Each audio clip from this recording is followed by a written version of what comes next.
कठिनाई है जो वो फेस करता है। क्या क्या कठिनाइयाँ आती हैं पढ़ने में? अट्रैक्शन तो होता ही है बहुत सी चीज़ों में। उस टाइम पे बहुत मदद करी है उन्होंने घर से बाहर आके पैसों से और अपनी जान का रिस्क लेके बहुत ज़्यादा मेहनत की है, मदद की। जब मुझे ऐसा लगा था कि बहुत सबसे ज़्यादा। कहाँ पर गए थे? डिज्नीलैंड गए थे सर। अच्छा, तो अच्छा लगा। फैमिली के साथ खड़े हो गए जाके। सर अगले 5 वर्षों में मेरे पास एक अच्छी सी जॉब होगी। तो ये हिंड्रेंस है। हिंड्रेंस मतलब क्या होता है? बाधा। ये बाधा होती है। एक और चीज़ का मैं आपसे यहाँ पर संज्ञान लेना चाहूँगा। अगर आपको अगर उसमें आप ये मार दोगे ना तो 30, 35, 40 सेकंड तक आप ये ढूंढते फिरोगे कि सांस कहाँ है, और वो चीज़ें चलती थी और वो फिर मैंने ट्रांसलेट करके भी भेजी आपको, ठीक है? और उसका सार भी आपने देखो क्या हुआ। ट्रांसलेशन अगर आप देखो, गॉड हैज गिवन सभी को जेनेटिक पब्लिक स्कूल का एक बार फिर से हाथ जोड़कर नमस्कार। जेनेटिक पब्लिक स्कूल के यूट्यूब प्लेटफॉर्म पर आप सभी का हम स्वागत करते हैं। क्वेश्चन एंड आंसर सीरीज के एपिसोड नंबर 25 में आपका स्वागत है। और आज हमारे साथ हैं समर, कक्षा 10 का छात्र जो अब बोर्ड परीक्षाओं का सामना करने जा रहा है। सबसे पहले मैं आप सभी से रिक्वेस्ट करूंगा कि समर का स्वागत किया जाए, और बहुत सारे क्वेश्चंस हम इससे पूछने वाले हैं। उनके आंसर्स देखेंगे किस लेवल पर ये दे पाता है, और कितने आंसर्स ऐसे होते हैं जो आपको भी पसंद आते हैं और मोटिवेट करते हैं। आप सभी से रिक्वेस्ट है कि यूट्यूब चैनल को जरूर सब्सक्राइब करें, लाइक करें और इसे शेयर जरूर कर दें ताकि कुछ और बच्चे इसे देख पाएँ और हमारे इस संदेश को ले पाएँ। समर, स्वागत है 25वें एपिसोड में। Thank you sir. क्वेश्चंस जैसा कि आपको पता है कि लिखे हुए क्वेश्चंस हैं, और 1 बाय 1 आप पर अटैक होगा। आप बिल्कुल आराम से सोचें, समझें और उनका आंसर करें, ठीक है? तो पहला क्वेश्चन आपके लिए है कि आप अपना टाइम मैनेजमेंट कैसे करते हैं, क्योंकि कक्षा 10 में हैं आप। ये बड़ा बेसिक सा क्वेश्चन है क्योंकि हम सभी एज ए ह्यूमन बीइंग अपने समय को मैनेज करते ही हैं। तो आपका किस तरीके से चलता है पूरा दिन, और आप किस तरीके से कक्षा 10 की तैयारी कर रहे हैं परीक्षाओं की? सर पहले मैं 6:30 पे उठता हूँ रोज। ठीक है। फिर वही नहाना धोना, ब्रश वगैरह, फिर ब्रेकफास्ट, फिर उसके बाद स्कूल बैग वगैरह रेडी करके स्कूल जाना। स्कूल से आके 1-1:30 बज जाता है स्कूल से। ठीक है। फिर आके फ्रेश होते हैं, खाना वगैरह खाते हैं, और फिर थोड़ी देर कुछ टाइम मोबाइल चलाते हैं। फिर अपना स्टडी करते हैं।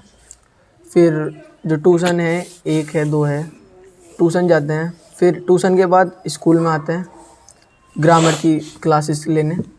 फिर उसके बाद घर जाते हैं, और जो घर का कुछ भी छोटा मोटा काम है, दूध वगैरह लाने का, वो लाते हैं, और फिर स्टडी करने बैठ जाता हूँ। फिर रात से मैं 8 बजे से 11 बजे तक, 11:30 बजे तक स्टडी करता हूँ और फिर सो जाता हूँ। ठीक है। क्वेश्चन नंबर 2, ये आपने अपना डेली रूटीन बताया। क्वेश्चन नंबर 2 है, एक विद्यार्थी के जीवन में कौन कौन सी कठिनाई है जो वो फेस करता है? क्या क्या कठिनाइयाँ आती हैं पढ़ने में? अट्रैक्शन तो होता ही है बहुत सी चीज़ों का। सबसे बड़ा तो मोबाइल का, टीवी का, और फिर गेम्स वगैरह का, जैसा आजकल ये फ्री फायर वगैरह चल रहे हैं। पहले मुझे भी बहुत था इस चीज़ का अट्रैक्शन, फ्री फायर का, पर मैंने इस पर कंट्रोल कर लिया। और मैं आशा भी करता हूँ सब को अपने ऊपर कंट्रोल करना चाहिए। बस यही है। जैसे फ्री फायर का आपने जिक्र किया है, तो आप खेलते थे? Yes sir. कैसा लगता था? अच्छा लगता था। फिर कौन सा मोटिवेशन आपको मिला, या कौन सी वो चीज़ें थी जिसने आपको ये छुड़वा दिया कि ये तो ख़राब ही है? सर पढ़ाई का बहुत ज़्यादा लॉस हो रहा था उससे। अच्छा। और मैंने अपने आप से ही सोचा कि मतलब इतना लॉस हो रहा है, और 10th है, इम्पोर्टेंट क्लास है, और इसी में ही नंबर कम आ गई इस गेम की वजह से सिर्फ, तो सही नहीं है। सही नहीं है। पापा ने कभी टोका है कि भाई बेटा गेम्स वगैरह तो पूरी लाइफ ही चलते रहेंगे? बहुत बार टोका रोका। कभी कभी बुरा भी लगता होगा।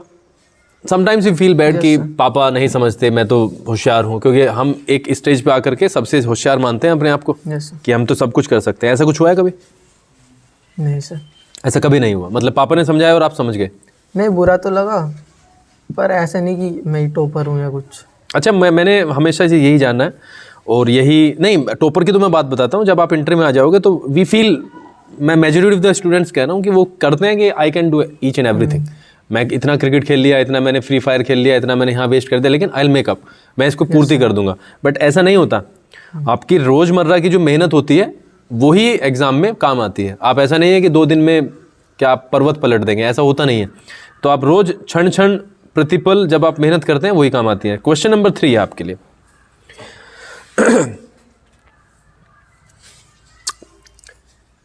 आपका विद्यालय इस कोरोना काल में शिक्षा में आई बाधा से कैसे लड़ा? शिक्षा में बहुत सारी बाधाएं आई पिछले 2-2.5 साल में, हमने देखा है। और आप जिस विद्यालय में हैं उसने किस तरीके से चीज़ों को संभाला, कैसे एजुकेशन दी?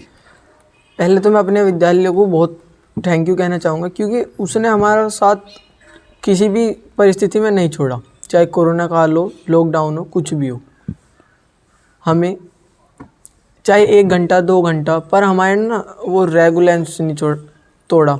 जो रेगुलर पढ़ाई चल रही थी ना, उसे नहीं तोड़ा बिल्कुल भी। और जैसे और बच्चों का स्कूल बंद ही हो गया था, ऑनलाइन क्लासेस चल रही थी, पर ऑनलाइन क्लासेस में वो बात तो हो ही नहीं पाती। और ग्रामीण क्षेत्र में तो वैसे भी नहीं, क्योंकि हर किसी के पास रिसोर्सेज नहीं है, नेट नहीं है। तो जेनेटिक ने कोशिश की है कि ज़्यादा से ज़्यादा ऑफलाइन पढ़ाई हो, और थोड़ा रिस्क भी लेके पढ़ाया है। पर कुछ लोग समझते नहीं है कि वो उन्हीं के गांव के विकास के लिए हो रहा है। पर जेनेटिक ने हमारा बहुत साथ दिया है। तो पढ़ाई आपकी चलती रही है ना? यस, ये सभी जानते हैं, पढ़ाई चलती रही है, और पढ़ाई का जीवन में हमारे बहुत बड़ा महत्व है। क्वेश्चन वही रिपीट क्वेश्चन से आपको पता ही होगा। यस। आप अपने जीवन में सबसे ज़्यादा प्रभावित किससे हैं? कौन वह व्यक्ति है, कौन वो क्षण है, कौन सा वो क्षण है कि आप प्रभावित हो गए और आपने डिसाइड किया कि अब मुझे इस वाले रास्ते पर चलना है? सर, मैं एक एक्टर से प्रभावित हूँ काफ़ी, और अभी कुछ टाइम पहले ही हुआ हूँ मैं। मिस्टर सोनू सूद सर, उन्होंने लोगों की बहुत मदद की है, और मैं भी उन्हीं की तरह लोगों की मदद करना चाहता हूँ हमेशा। कोरोना काल में जब लोग अपने घर पर छिपे बैठे थे, उस टाइम पे बहुत मदद करी है उन्होंने। घर से बाहर आके पैसों से और अपनी जान का रिस्क लेके बहुत ज़्यादा मेहनत की है, यस, मदद की है। और मतलब ये बियॉन्ड द एक्सपेक्टेशंस उन्होंने किया। लोगों ने इतनी आशा नहीं की थी, ना ही इतनी कल्पना की जा सकती है जितना उन्होंने किया। तो आप सोनू सूद से, यस, सोनू सूद से आप प्रभावित हैं, और काफ़ी अच्छा काम उन्होंने किया। समर, जब हम यहाँ पर बैठते हैं तो हमें अपनी आवाज़ ही सुनने को नहीं मिलती। मतलब अपनी आवाज़ ही कभी कभी ऐसा होता है कि मैं नहीं सुन पा रहा हूँ, बिकॉज वो हमारा जो फोकस है वो कहीं और पर ही शिफ्ट हो जाता है। आपके साथ ऐसा होता है? कई बार शब्द गलत निकल जाते हैं। यस, हमारी इंटेंशन नहीं होती उन्हें बोलने की, बट वो क्योंकि हम कंसंट्रेशन कर ही नहीं पा रहे हैं तो शब्द भी निकल जाते हैं। इतना ऑनलाइन जो देख रहा है इसे, इतना वो समझेगा। यस। किस तरीके से कंट्रोल किया जा सकता है चीज़ों को? क्योंकि चीज़ें तो आएंगी, लाइफ है और कठिनाइयाँ तो आनी ही हैं। आप कठिनाई को रोक सकते हो? नहीं रोक सकते।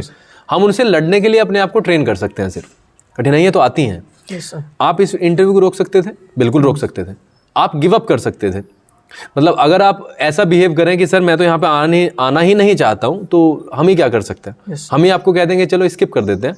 तो ये आपने कठिनाइयों को भगाया नहीं है, ये आपने अपनी कठिनाइयों को और ज़्यादा, एक तो उसके सामने हार मानी है, और अपने आप उस कठिनाई के जो दलदल है उसमें आपने फंसने के पूरे आसार अपने कर लिए हैं। Yes. तो जब ये प्रॉब्लम्स आती हैं, जैसे आज का ही इंटरव्यू है, मुझे पता है कि काफ़ी टीचर की बात को टालना काफ़ी डिफ़िकल्ट होता है। एक मन हमारा कहता है तो टाल देते हैं, दूसरा मन कहता है यार मेरा दोस्त करेगा तो मैं क्यों ना करूं। Yes sir.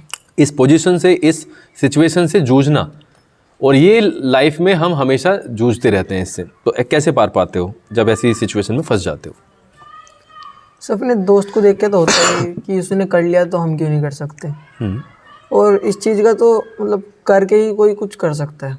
अगर नहीं करेंगे तो ऐसे ही रहेंगे उसी पॉइंट पे, आगे तो बढ़ने से रहे। और करेंगे तो एक दिन ऐसा भी आएगा कि कॉन्फिडेंस होगा, अपना आप आएंगे और कहेंगे कि सर मैं करूँगा। पहला क्वेश्चन मैंने पूछा और अब तीसरा चौथा क्वेश्चन पूछा है, दोनों में आपके बोलने में अंतर महसूस हो रहा होगा। Yes sir. आपको भी हो रहा है और जो यहाँ पे बैठे हैं उन्हें भी हो रहा है। और अगर ये रेगुलर चीज़ें ना टूटें, निरंतरता का भाव हो और लगातार हम करते रहें हर चीज़ में, लाइफ के हर स्तर पर अगर निरंतरता हम दिखाएं, तो जो आपने कहा है कॉन्फिडेंस, वो ऑटोमेटिक आपके अंदर वास कर जाएगा। Yes sir. वो निकलता ही तब है जब हम निरंतरता को छोड़ देते हैं और दूसरी तरफ आकर्षित हो जाते हैं। मैं सपोज करो एक सब्जेक्ट में बहुत अच्छा हूँ और मैं आकर्षित हो गया फ्री फायर की तरफ, तो मेरा जो टाइम है वो कहाँ पर शिफ्ट हो गया? Free fire. गेम्स में हो गया। तो मेरी उसकी प्रैक्टिस अच्छी हो जाएगी यस सर। और इसकी प्रैक्टिस मेरी छूटती जाएगी। वहाँ पर मैं स्ट्रॉन्ग होता जाऊँगा, यहाँ पर मैं वीक बनता जाऊँगा। यही जीवन का हिस्सा है। यस। आप जिसको ज़्यादा समय दोगे वहाँ पर आप स्ट्रेंथ पालोगे, और जहाँ पर आप छोड़ दोगे वहाँ पर आपकी कमजोरियाँ आएंगी ही आएंगी। ठीक है, एक ऐसा क्षण बताएं हमें पूरे जीवन से निकाल के जहाँ पर आपको सबसे ज़्यादा खुशी महसूस हुई, आप सबसे ज़्यादा खुश थे, आप सोच रहे थे कि दुनिया में सबसे ज़्यादा अगर खुश हूँ तो मैं हूँ। जब सर मैं अपनी फैमिली के साथ पिकनिक पे गया था, जब मुझे ऐसा लगा था कि बहुत सबसे ज़्यादा। कहाँ पर गए थे? डिज्नीलैंड गए थे सर। अच्छा, तो अच्छा लगा। यस। फैमिली के साथ में बताया हुआ हर पल ही अच्छा होता है। यस। और तो कुछ एक स्पेशल कुछ इंसिडेंट हुआ हो आपको लगा कि हाँ भाई अच्छी बात है, कुछ इस तरीके का हुआ हो? सर वहाँ पे हमने राइड वगैरह की थी, तो वहाँ पे बहुत ही अच्छा लगा था। अच्छा, ठीक है, ठीक है, आगे चलते हैं, इस इंटरव्यू को आगे बढ़ाते हैं। आपको अपने आप को परिभाषित करना है, लेकिन परिभाषित करने के लिए आपको सेंटेंसेस नहीं होंगे आपके पास। आपको सिर्फ 3 शब्दों में अपने आप को हमें बताना है कि सर ये 3 शब्द मुझे अच्छी तरीके से डिफाइन कर देते हैं।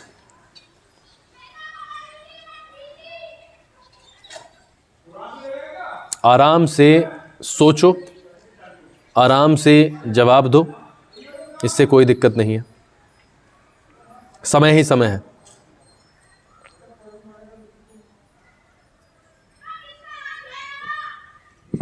आई am not perfect. You are not perfect. और आपको जानकर खुशी होगी समर कि नोबडी इज़ परफेक्ट। यस। ठीक है, तो ये तो हम रिजेक्ट ही करते हैं, नोबडी इज़ परफेक्ट, ना ही कोई बन सकता है। 3 शब्द जैसे मैं अपने आप में डिफाइन करूं, मैं अगर मैं अपने आप को देखता हूं तो मैं थोड़ा सा डिसिप्लिन हूं, थोड़ा सा नहीं पूरा ही,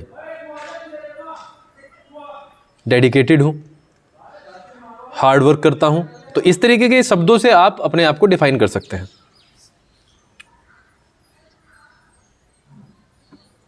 स्किप कर सकते हैं, कोई बात नहीं। जब आप कंफर्टेबल हो, जब आप अपने एक्चुअली डिफिकल्ट हैं अपने आप को डिफाइन करना, इज़ डिफ़िकल्ट इस लेवल पे 10वीं में आके। तो हम धीरे धीरे जब अपने आप को मैच्योरिटी की तरफ पाते हैं तो हम अपने आप को देख पाते हैं कि यार मेरे अंदर ये क्वालिटीज़ हैं। ठीक है, चलो कोई बात नहीं। आपको 5 विषय मिले हैं, 5 सब्जेक्ट्स हैं आपके, और आपकी सबसे ज़्यादा रुचि किस किस सब्जेक्ट में है, या 1 है या 2 है, और वो क्यों है? सबसे ज़्यादा क्यों आप उसमें इंटरेस्ट दिखाते हैं, इसका रीज़न आपको बताना है। सबसे ज़्यादा तो पहले मेरी इंटरेस्ट है साइंस में। साइंस में, ठीक है। पहले मुझे वो बहुत ज़्यादा हार्ड लगता था, पर अब मुझे वो इंटरेस्टिंग लगता है काफ़ी, क्योंकि उसमें ना हमें अपने बॉडी के सिस्टम का पता चलता है बहुत ज़्यादा, हमारी बॉडी कैसे वर्क कर रही है, हम कैसे लीव हैं, और बहुत चीज़ों का पता लगता है, हर चीज़ का नेचर कैसे चेंज होता है या कुछ भी। तो science is your favourite? Yes. ठीक। आप कक्षा 10 में हैं और हम जिंदगी के हर पड़ाव पर अपनी लाइफ को फ्यूचर में देखते ही हैं। Yes sir. अगले आने वाले 5 वर्षों में आप अपनी लाइफ को कहाँ पर जाते हुए देखते हैं? यानी अगले 5 वर्षों में आपकी लाइफ किधर, आप कहाँ पे आप खड़े होगे जाके? सर अगले 5 वर्षों में मेरे पास एक अच्छी सी जॉब होगी, और मैं अपने माता पिता का अच्छे से पालन, मतलब हाँ कोई बात नहीं, वो निकलता है मुँह से, कोई बात नहीं, वो भाषा का हिस्सा है। अपने माता उसी को दूर करने के लिए हम यहाँ पर हैं। अच्छे से ध्यान रखो, टेक केयर, है ना? यस। अच्छे से ध्यान रखेंगे, केयर करेंगे, तो अगले 5 साल में आप देखते हो कि आप देखो किसी भी गलत वर्ड के ऊपर हंसा जा सकता है, दिस इज़ वेरी इजी, लेकिन गलत शब्दों का प्रयोग हो जाता है, मतलब कभी कभी निकल जाते हैं। There are 2 types of people, 1 they laugh, others they motivate, they encourage. कोई बात नहीं, इट हैपन्स, और ये होता ही हमारे जीवन में गलतियाँ होती हैं। ठीक है, तो आप 5 वर्षों में देखते हैं अपने आप को कि आपके पास में एक जॉब होगी and you will be taking care of your father and your mother, और ये बड़ा अच्छा है। आपके जीवन में इंग्लिश विषय और भाषा के ज्ञान का, इस जो ये भाषा है इंग्लिश, इसके ज्ञान का क्या महत्व है आज के समय को अगर हम ध्यान में रखें? आज के समय में तो सर इंग्लिश के बिना कुछ है ही नहीं। कहीं पे भी जॉब मिलना काफ़ी मुश्किल है अगर जो इंग्लिश नहीं है तो जी नामुमकिन सही है एक तरह से। तो हम अभी से उसके लिए प्रिपेयर हो रहे हैं, इंग्लिश की ग्रामर चल रही है हमारी।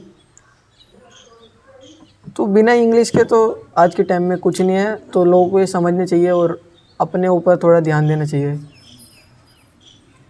और रोज़मर्रा की ज़िंदगी में भी हमें सेंटेंस बोलने चाहिए ईजिली, जो हम बोल सकते हैं पर हम बोलते नहीं हैं। ये सभी के साथ होता है पर शुरुआत तो करनी पड़ती है। ये जो आपने कहा है कि हम नहीं बोलते हैं, ये इसका मैं रीज़न ये भी कहूँगा मोटिवेशन। आपको लोग मोटिवेट करते ही नहीं है। आप एक ऐसे माहौल में पलते हो, बढ़ते हो, जहाँ पर आपको ये मान के चलिएगा ताने मिलते हैं। Yes sir. मैं चलो इंग्लिश तो हमारे फेमिलियर है, मैं अगर जापानीज़ बोलने लगूँ या फ्रेंच बोलने लगूँ तो they will laugh at me कि ये क्या है। जबकि एक एप्रिसिएशन होना चाहिए कि you have got another language as well. आपको हिंदी आती है, आपको इंग्लिश आती है and the third one as well. लेकिन यहाँ पर उल्टा मिलेगा। तो हम इस माहौल में पले बड़े हैं, इसीलिए मैं कहता हूँ कि जो हमारे बच्चे हैं, जो पीढ़ी है, ये समाज का एक निर्माण करेगी, और जैसा हमारी ये पीढ़ी होगी वैसा ही हमारा समाज बनेगा। और आगे की जो पीढ़ी आएगी वो इसी समाज को देख करके आगे बढ़ेगी। तो हमें मोटिवेट करना चाहिए या डिस्करेज करना चाहिए लोगों को? मोटिवेट करना चाहिए। आपने कहा है कि हम बोलते नहीं हैं, उसका रीज़न भी मैं ज़्यादातर हिस्सा यही मानता हूँ कि अगर मैं कहूँ ना घर वहाँ पे बाहर भी जाके आपसे कहूँ क्या नाम है, Samar I would like to take tea, तो कई लोग मेरे माइंड में आएगा, कई लोग हंसेंगे। ये जो थॉट प्रोसेस है, it stops us, it checks us कि नहीं अभी बोलते नहीं है, पीपल आर अराउंड अस, और वे हंसना शुरू कर देंगे। तो ये हिंड्रेंस है। हिंड्रेंस मतलब क्या होता है? बाधा। ये बाधा होती है। एक और चीज़ का मैं आपसे यहाँ पर संज्ञान लेना चाहूँगा। अगर आपको अपनी कोई एक आदत छोड़नी है तो वो कौन सी आदत होगी? थोड़ा ज़्यादा फ़ोन चलाने की। थोड़ा ज़्यादा फ़ोन चलाने की मतलब थोड़ा सा ज़्यादा ही फ़ोन चलाते हो आप। रीज़न क्या है? रीज़न कुछ नहीं, बस अट्रैक्शन ही है वो रील्स वगैरह का आजकल। खतरनाक है, मतलब you should leave that as soon as possible, बहुत ही जल्दी करके। एक गुण जो अपने अंदर आप विकसित करना चाहते हैं वो कौन सा होगा? एक क्वालिटी जो आप देखते हैं कि सर मेरे पास होनी चाहिए ज़रूर, वो कौन सी क्वालिटी है? सबकी मदद करने की। You want to help people. ठीक है। एक सेंटेंस में, 2 सेंटेंस में आप बताएं कि आपके जीवन में एक अध्यापक की क्या भूमिका है और अध्यापक आपकी लाइफ में क्या क्या रोल प्ले कर सकते हैं। वैसे हर एक व्यक्ति, मैंने हमेशा कहा है, हर व्यक्ति हमारा एक अध्यापक होता ही है। जैसे आपने अभी भी बाहर से आवाज़ सुनी होगी, सुनी है? अभी आई है आवाज़, एंड मुझे नहीं पता कि कौन है, बट पीपल मस्ट नो कि हम कहाँ पे हैं, क्योंकि हमारे हर सेंटेंस से लोग सीखते हैं। पॉजिटिव सीख सकते हैं, नेगेटिव सीख सकते हैं। तो ये तो सिर्फ मैं एक एग्जांपल दे रहा हूँ आपको। आप बताओ, विद्यालय में एक अध्यापक होता है, उसकी आपके जीवन में क्या महत्व है, क्या महत्ता होती है? हमें अपने टीचर की रेस्पेक्ट करनी चाहिए, क्योंकि हम जो कुछ भी चीज़ सीखते हैं विद्यालय में वो सब उन्हीं से है। और मैं तुम्हें बताऊं, चलो आप कंप्लीट करो फिर मैं और अगर जो हम उन्हीं से ही वो नहीं करेंगे, एनकरेज नहीं होंगे, तो और कहाँ किससे होंगे? बाहर तो लैंग्वेज भी ऐसी है, और यहाँ पे हमें एक माहौल मिलता है जहाँ पे हम अच्छी चीज़ें सीखते हैं, डिसिप्लिन वाली। अच्छा, आप सभी यहाँ पे बैठे हो और आप समर, बेसिकली तो क्वेश्चन आपसे ही है और आप ही को मैं समझा रहा हूँ। टीचर की लाइफ देखो कितनी डिफ़िकल्ट है। मैं आपको बताता हूँ, अगर आपको ये पता चल जाए कि मुझे 15 बच्चों के सामने वहाँ पे जाना है, या 15 की भीड़ में मुझे जाना है, और ज़्यादातर बच्चे मेरे पे ऊपर हंसते हैं, और तो आप जाओगे नहीं। टीचर को ये पता होने के बावजूद कि मुझे उस वाले क्लास में परेशान किया जाएगा, बेचारा वो जाता है, और अपनी तरफ से पूरी की पूरी कोशिश करता है। तो ईमानदार होता है, डेडिकेटेड होता है, हार्डवर्क करने वाला होता है, उसके बावजूद उसे आज के समय में वो सम्मान नहीं मिल पाता जो उसे मिलना चाहिए। हम ट्राई करेंगे कि हम अपने आप से लोगों को ये सीख दें कि भाई कम से कम एक टीचर का सम्मान हम करें। हमारे एक टीचर होते थे, तो इमला बोलते थे, वो इमला डिक्टेशन, और वो चेक होता था। तो उनका स्टाइल था ये बनाने का, ये समझते हो ना, गांव की भाषा में लोग समझते हैं ऐसे। और रीढ़ की हड्डी होती है, तो रीढ़ की हड्डी का साइड का हिस्सा, रीढ़ की हड्डी का इस वाले साइड का हिस्सा बड़ा खतरनाक है। अगर उसमें आप ये मार दोगे ना, तो 30, 35, 40 सेकंड तक आप ये ढूंढते फिरोगे कि सांस कहाँ है। और वो चीज़ें चलती थी, जैसे गांव में बनते ही हैं मुर्गा बन, अब तो फैशन आ गया भाई, अब तो कोई हाथ लगाता नहीं है मुर्गा बनने का। आपको 2 चीज़ें मोटिवेट करती हैं। पहला कि आपको उस क्लास के सामने बेइज्जत नहीं होना, तो आप अपनी तरफ से पूरी की पूरी कोशिश होमवर्क करके जाओगे पूरा, कि भाई आज मुझे इस पैराग्राफ को रट्टा मार देना है, क्योंकि इसका मुझे कल इमला बोलना है, एक एक शब्द को मैं कर लूँगा। दूसरा होता है भाई, वो तो डंडे वाली भाषा होती है कि आज मुझे पिटना ही नहीं है, पिटूंगा तो चोट लगेगी। अब आप पे डिपेंड करता है। तो हम दोनों से थे कि हमें पिटना भी नहीं था और बेइज्जती भी महसूस नहीं करती, चोट भी नहीं खानी। बहुत बार वो मुक्का लगा, बहुत बार ऐसा हुआ कि काफ़ी डिफ़िकल्टी, बहुत बार इनिशियल पीरियड पे वो वर्ड्स गलत आते ही हैं, बट मैं उनका अभी यहाँ पर लाइव प्लेटफॉर्म पे धन्यवाद करना चाहूँगा कि ऐसे टीचर से पढ़ने का मौका मिला। सख्ती का ज़माना था और उस सख्ती के कारण हमारी स्पेलिंग्स ठीक हुई, हमारा राइटिंग बहुत अच्छा हो गया। मतलब आज भी लोग प्रशंसा करते हैं कि बहुत अच्छा राइटिंग है, और वह सारा का सारा कुछ हमारे टीचर्स की वजह से है। टीचर वो अगर इस तरीके का अप्रोच ना दिखाते तो कुछ हो नहीं पाता। ठीक है जी, नेक्स्ट हम आपसे क्वेश्चन पूछते हैं, जो कि लास्ट हो सकता है आपके इसमें, अगर कुछ और ना निकल के आया। इस इंटरव्यू के आपके जीवन में आपके लिए क्या मायने हैं? फर्स्ट ऑफ ऑल ये आप हमें बताएं। सर, इंटरव्यू तो हमें देने ही है आगे जाके, अगर हमें जॉब चाहिए तो अब तो जॉब के लिए इंटरव्यू तो देना ही पड़ता है पहले। ठीक है। और अगर जो हम अभी से इंटरव्यू देंगे और उसकी प्रैक्टिस होगी तो उसमें ना हम और से ना एक कदम आगे चलेंगे, तो हमारे ज़्यादा चांसेस हैं उसमें उसे क्लियर करने के, जो भी जिस चीज़ की भी हम प्रैक्टिस कर रहे हैं। तो एकदम वहाँ जाकर अचानक से अगर जो हम करेंगे, और उस एज में तो शर्म भी कुछ ज़्यादा लगती है। अभी स्टूडेंट एज में तो यह है कि कोई बात नहीं, हो गया, गलती भी हो जाती है, पर अभी से हम सीख जाएंगे। उस एज में जाके ना तो गलती भी अच्छी नहीं लगती, और अभी से सीखेंगे तो वहाँ पर भी गलती होने के चांसेस बहुत कम रहेंगे। रीडिंग की हमारे जीवन में बहुत महत्ता है समर। अगर हम रीड करते हैं अच्छी अच्छी बुक्स को, अच्छी अच्छी चीज़ों को रीड करते हैं, तो वो हमारी लाइफ में बड़ा तगड़ा इम्पैक्ट डालती है। मैं सुबह जैसे उठता हूँ तो I try my level best to read something good, something positive. तो हमारे महाकवि हैं मैथिली शरण गुप्त, मैंने आपको शायद सभी को किया भी है, तो मुझे बड़ा अच्छा लगा। हालांकि हमने वो पढ़ी थी पहले भी, हमारी किताबों में थी वो कविताएं, और शायद आपने भी वो पढ़ी होगी आज जब मैंने वो लिखकर भेजी। हमारे जीवन में किस तरीके से वो रोल प्ले करती हैं।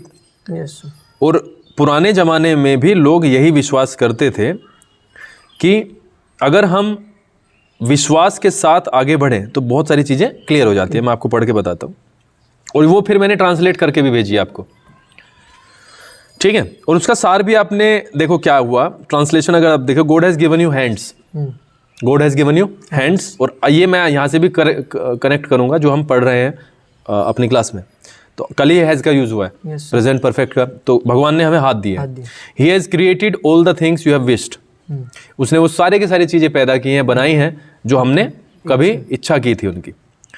And oh if you cannot achieve them then whose fault it is. तो वो दुख के साथ कह रहे हैं कि अगर आप उन्हें सबको नहीं प्राप्त कर पाते हो तो ये किसका फॉल्ट है। जब सब कुछ आपको मिल चुका उसके बावजूद भी अगर अचीवमेंट नहीं होता तो किसका फॉल्ट है। Don't think any wealth unachievable, कभी भी ऐसा मत सोचो कि कोई भी चीज़ असंभव है, अनअचीवेबल है। You are a human being, आप एक इंसान हो। डू नॉट लूज हार्ट, हार मत मानो, हमेशा आगे बढ़ते रहो।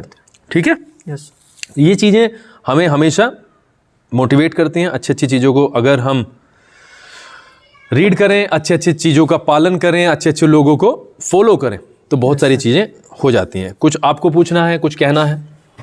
इंटरव्यू ठीक रहा, यस सर। आगे बोर्ड की तरफ क्या देखते हो? अच्छी परसेंटेज देखता हूँ और हार्ड वर्क। ख़त्म करें इस इंटरव्यू को। Yes sir. तो एपिसोड नंबर 25 में समर ने बहुत सारे क्वेश्चंस के आंसर किए हैं, और ये क्वेश्चंस हमारे लिए कुछ नॉर्मल क्वेश्चंस नहीं है। बहुतों के लिए हो सकता है कि ये नॉर्मल क्वेश्चंस हैं, ऐसे ही पूछे जा रहे हैं, बट आप यहाँ पर ऑनेस्टली बैठ कर देखिए, जब आपको पता चलेगा कि वास्तव में इन क्वेश्चंस में कितनी जान होती है। और ये बच्चे हैं जो 10वीं क्लास के बच्चों को हम कभी एक्सपेक्ट नहीं करते थे कि कैमरा फेस करेंगे, बट टाइम इज़ चेंजिंग और आगे भी ऐसा ही होता रहेगा। मैं चाहता हूँ कि सारे बच्चे और ज़्यादा बेटर बनेंगे, वो चाहता हूँ क्या बनेंगे, मेरा पूरा विश्वास है।